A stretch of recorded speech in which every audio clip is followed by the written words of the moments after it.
Good day to each and everyone. And for today, we will study and tackle about the charges of motion, also known as the electrical current. So I know that many of you didn't know, and so being curious, just I am, about what is electrical current. Thunderstorm, electrical bulb, electrical appliances. What do we think are those? Well, let's find out. Thank you, Kate. And in our first slide, we discern an electrical object which we can call from its name electrical charges. Now, speaking of electric, what is electrical current? Electrical current is the flow of an electrical charge through a conductive material. This was discovered by an Italian physicist named Alessandro Volta. Reminder, we cannot call it electrical current if it is only electrical charges without any conductive material. Thank you again, Kate. And in our next slide, we observe and see the object called resistance. Resistance is a measure of the opposition to current flow in an electrical circuit. This was discovered and invented by a German physicist who studied the Ohm's law, George Simon Ohm. Another reminder, every conductor has some other resistance of electrical energy. Thank you. In a circuit, there is a flow of electrical charges. It is the rate of which charge flow past a given point in an electrical circuit.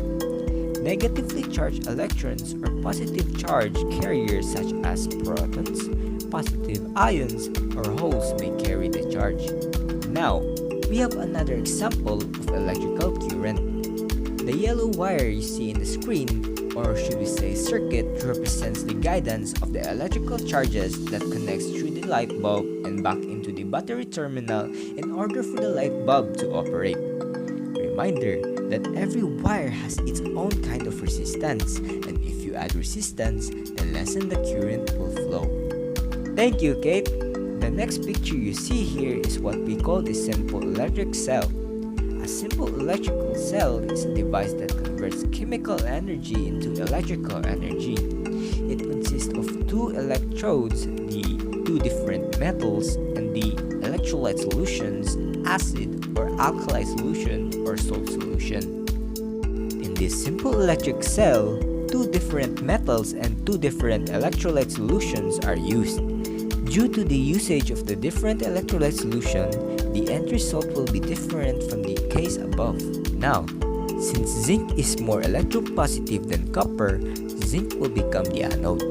Each zinc atom loses 2 electrons and it is oxidized to a zinc ion. After then, zinc dissolves into the acid solution. As what you can see at the screen, that is the formula of zinc, or shall we say the anode reaction. Now, let's undergo deeper of what is charges in motion, which will be reported by Rhondina. Mary? Hello everyone. Charges in motion is like this. If we have an isolated metallic conductor, free and mobile electrons move in random motion, similar to that of a gas in a closed container. Let us consider a section of a conductor with a certain cross-sectional area. The amount of electrons moving in one side is equal to the amount of electrons moving on the other side. This means that the net rate of flow of electrons is zero. So, muna siyang nasa una nga picture.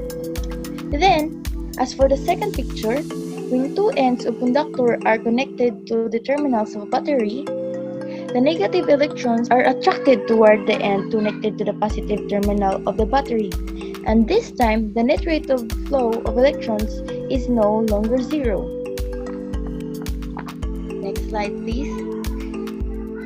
The difference in potential between the two ends of the conductor gives rise to an electric field in the direction of decreasing potential. The direction of the flow of electrons is opposite that of an electric field. An electric current I is set up within the conductor. The intensity of an electric current is equal to the amount of net charge Q passing through a unit cross-sectional area of a conductor per unit of time. So mo na siyang una nga formula, kanang nasa ibabaw nga formula. But then, if I is constant, the current I is the same for all cross-sections of the conductor. This is true even though the cross-section of the conductor is not uniform. If we are to compare it with the flow of water in a non-uniform pipe, the water flows fastest when the pipe is narrowest and slowest where the pipe is widest. The reason for this is that electric charges must be conserved. A charge cannot be created nor destroyed, and it does not just disappear nor appear somewhere. So, let's proceed to the next topic. The next topic that we will discuss is the difference between conventional current and electron flow. But before that, we will tackle a little bit history about these two concepts. Before scientists discovered electrons, they found out that the one moving inside the circuit or the semiconductor is protons, or the positive charge. And this positively charged is moving from positive terminal down to negative terminal. And this is the flow of conventional current. Conventional current flow from positive terminal down to negative terminal. After the discovery of electrons, the scientists found out that the one moving inside the electricity or the one moving inside the solid conductors is not the protons but the electrons, and these electrons move from negative terminal down to positive terminal. And this is how electron flow works. It will move from negative terminal down to positive terminal, counterclockwise to the conventional current. As you can see in the video, this is how conventional current flow, and this is how electron flow. And this generation, we usually use conventional current, though scientists believe that the one moving in the conventional current is the protons, but still we use conventional current because it will flow from only one direction. There are two types of electron flow, the DC current or the direct current, and other is the AC, or what we call the alternative current.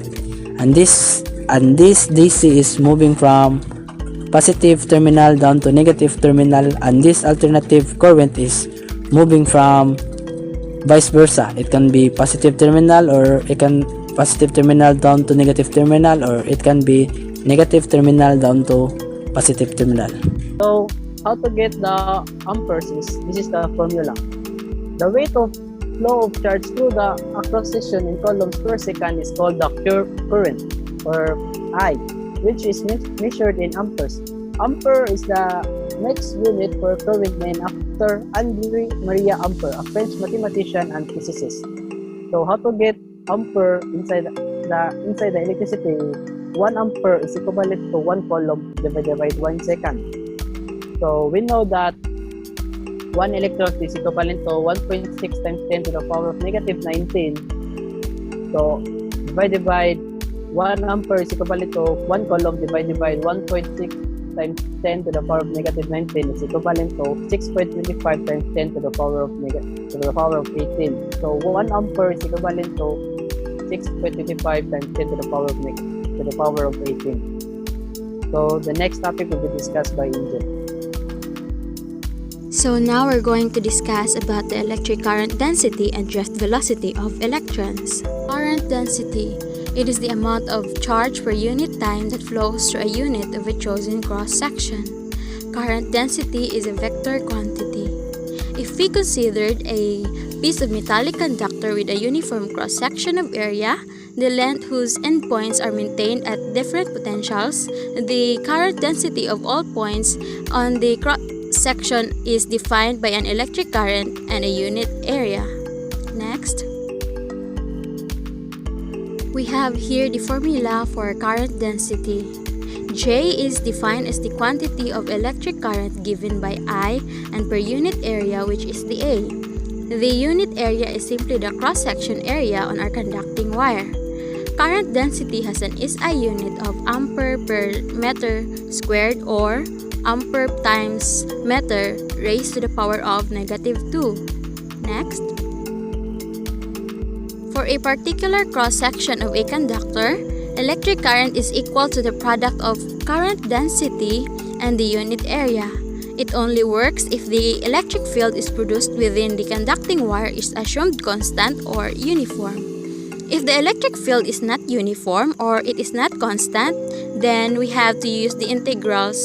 So in that case, our electric current, which is the I, is equal to the integral of the product of our current density given by J and of the small section of our area given by the S.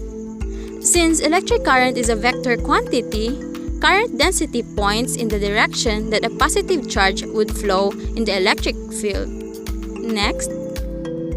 Now let's proceed to the drift velocity.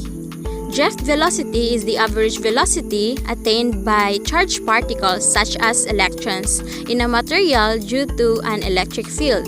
It is due to large number of collisions encountered by an electron as it moves along the conductor. The drift velocity of the charge carriers can be calculated in terms of the current density. Next. If electron density or N is the number of conduction electrons per unit volume, then the product of lowercase n, which is the electron density, area, and length is the number of conduction electrons in the wire. So we have here the formula on how to solve the electron density.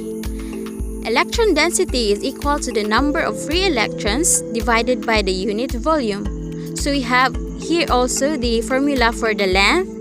It is the drift velocity times the change of time.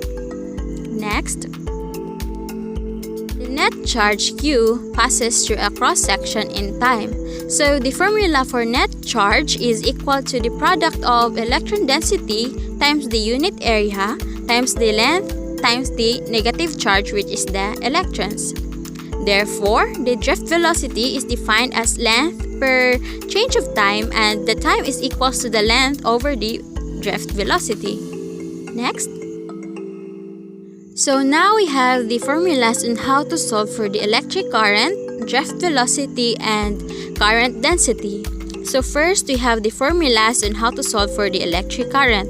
So electric current is equal to the net charge divided by time. So Q over T. We have also two different formulas derived from the first formula. Next. For the drift velocity, we have two formulas in order to solve it. We have drift velocity is equal to the current divided by the product of electron density, unit area, and the negative charge, which is the electrons. Or, drift velocity is equal to the current density per electron. Next. Now we have the formulas for current density. Current density is equal to the product of electron density times unit area times electron times the drift velocity. Or, current density is equal to electron density times the negative charge times the drift velocity. Current density is proportional to electric field intensity. Electric current is inversely proportional to electric field, or electric current is equal to the deviation of electric field. Next, we have here an example problem. So we need to find the drift velocity of electron in a copper wire with the diameter of 0.14 cm if it carries a current of 12 amperes. So we have the given diameter of the copper wire, which is 0.14 cm, and the current, which is 12 amperes. So first, we need to find the current density. So electric current divided by the area. We all know that the copper wire is cylindrical in shape, and the formula for the area of a cylinder is 2 pi radius squared. So the current density is 779.5 ampere per meter squared. Now we're going to solve for the electron density. There is one free electron per atom of copper. So the formula for electron density is number of atoms or number of free electrons per unit volume. This formula can be derived as density of copper times the Avogadro's number, or the number of atoms divided by the atomic weight.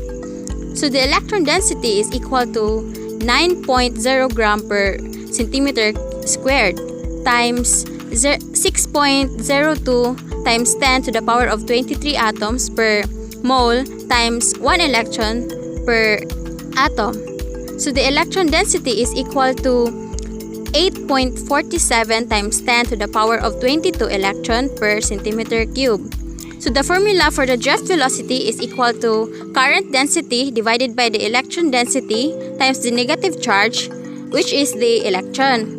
So we'll input the corresponding value of the quantity given. So the drift velocity is equal to 0.0575 centimeter per second or 0.575 millimeter per second.